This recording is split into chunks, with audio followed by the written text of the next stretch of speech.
Assalamualaikum warahmatullahi wabarakatuh.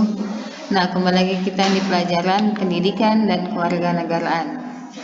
Materi kita kali ini yaitu pengesahan Undang-Undang Dasar Negara Republik Indonesia tahun 1945.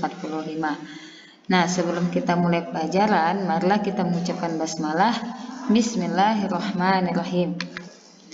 Nah, adapun dalil mengenai materi kita pada kali ini yaitu terdapat dalam Quran surah Asy-Syura ayat 36 sampai 38 yang artinya apa saja kenikmatan yang diberikan kepadamu maka itu adalah kesenangan hidup di dunia.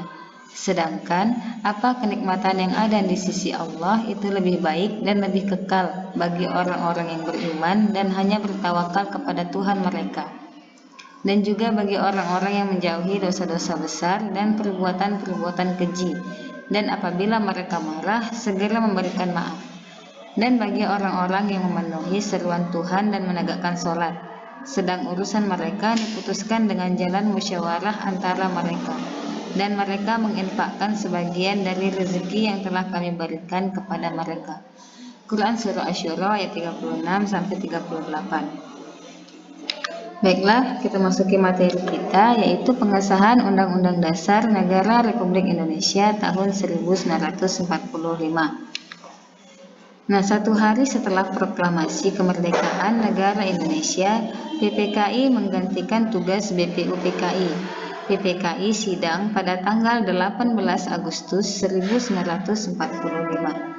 Agenda dalam sidang PPKI adalah memilih presiden dan wakil presiden serta menetapkan undang-undang dasar. Dalam sidang PPKI ini, Insinyur Soekarno sebagai ketua PPKI menyampaikan pidato. Berikut adalah kutipan pidato Insinyur Soekarno. Saya minta lagi kepada tuan-tuan sekalian, supaya misalnya mengenai hal undang-undang dasar, sedapat mungkin kita mengikuti garis-garis besar yang telah dirancangkan oleh Dokuritsu Junbi Chosakai dalam sidangnya yang kedua. Perubahan yang penting-penting saja kita adakan dalam sidang kita sekarang ini.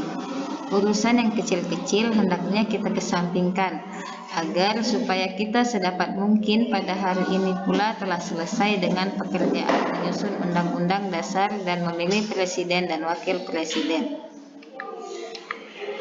Pidato Insinyur Soekarno tersebut mendapat tanggapan yang sangat baik dari seluruh anggota PPKI. Kemudian, Muhammad Hatta memimpin jalannya pembahasan rancangan undang-undang dasar yang selesai dengan cepat. Pembahasan rancangan undang-undang dasar menghasilkan pembukaan dan batang tubuh. Selanjutnya, undang-undang dasar ini dikenal dengan sebutan Undang-Undang Dasar Negara Republik Indonesia tahun 1945. Melalui Berita Republik Indonesia pada tanggal 15 Februari 1946, penjelasan Undang-Undang Dasar menjadi bagian dari Undang-Undang Dasar 1945. Nah, selain menetapkan Undang-Undang Dasar, agenda sidang PPKI lainnya ialah memilih presiden dan wakil presiden. Dalam hal ini, Otto Iskandar Dinata memberikan tanggapan sebagai berikut. Berhubung dengan keadaan waktu, saya harap supaya pemilihan presiden ini diselenggarakan dengan aklamasi, dan saya majukan sebagai calon, yaitu Bung Karno sendiri. Pun untuk memilih wakil kepala negara Indonesia, saya usulkan cara yang baru ini dijalankan, dan saya usulkan Bung Hatta menjadi wakil kepala negara Indonesia.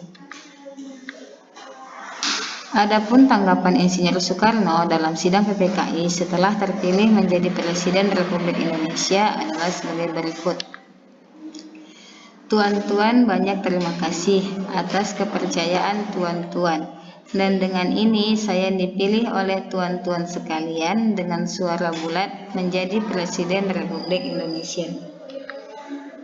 Nah, dalam sidang PPKI tersebut, Insinyur Soekarno dan Dr. Handus Muhammad Hatta terpilih sebagai Presiden dan Wakil Presiden Republik Indonesia secara aklamasi. Menurut Bung Karno, Undang-Undang Dasar 1945 merupakan Undang-Undang Dasar Kilat atau Revolusi Greenwich yang harus diganti dengan yang baru, jika negara merdeka sudah berdiri dan keadaan sudah memungkinkan, sebagaimana dalam aturan tambahan pasal 2 Undang-Undang Dasar 1945 yang berbunyi, dalam 6 bulan sesudah MPR dibentuk, majelis ini bersidang untuk menetapkan Undang-Undang Dasar. Adanya ketentuan pasal 3 aturan tambahan juga menegaskan bahwa Undang-Undang Dasar 1945 Negara Republik Indonesia yang bersifat tetap baru ada setelah MPR menetapkannya secara resmi. Nah, adapun keputusan dalam sidang PPKI pada tanggal 18 Agustus 1945 yaitu yang pertama, mengesahkan Undang-Undang Dasar 1945. Yang kedua, menetapkan Insinyur Soekarno sebagai Presiden dan Dr. Andes Muhammad Hatta sebagai Wakil Presiden Republik Indonesia. Yang ketiga, membentuk Komite Nasional Indonesia Pusat. Sidang PPKI telah melakukan beberapa kali perubahan rumusan pembukaan Undang-Undang Dasar, naskah Piagam Jakarta, dan rancangan batang tubuh Undang-Undang Dasar hasil sidang kedua PPKI. 4 perubahan yang disepakati tersebut adalah: yang pertama, kata mukadimah diganti dengan kata pembukaan. Yang kedua, sila pertama yaitu ketuhanan dengan kewajiban menjalankan syariat Islam bagi pemeluk-pemeluknya diganti dengan rumusan ketuhanan yang Maha Esa. Yang ketiga, perubahan pasal 6 Undang-Undang Dasar yang berbunyi Presiden ialah orang Indonesia asli yang beragama Islam menjadi Presiden ialah orang Indonesia asli. Dan yang terakhir, pasal 28 Undang-Undang Dasar 1945 yang berbunyi negara berdasar atas ketuhanan dengan kewajiban menjalankan syariat Islam bagi pemeluk-pemeluknya diganti menjadi pasal 29 Undang-Undang Dasar 1945 yang berbunyi negara berdasar atas ketuhanan yang Maha Esa. Nah, sekian materi kita pada kali ini. Kita lanjutkan dengan latihan berikut. Selamat mengerjakan. Kita tutup dengan lafaz hamdalah. Alhamdulillahirabbil alamin. Thank you. Wassalamualaikum warahmatullahi wabarakatuh.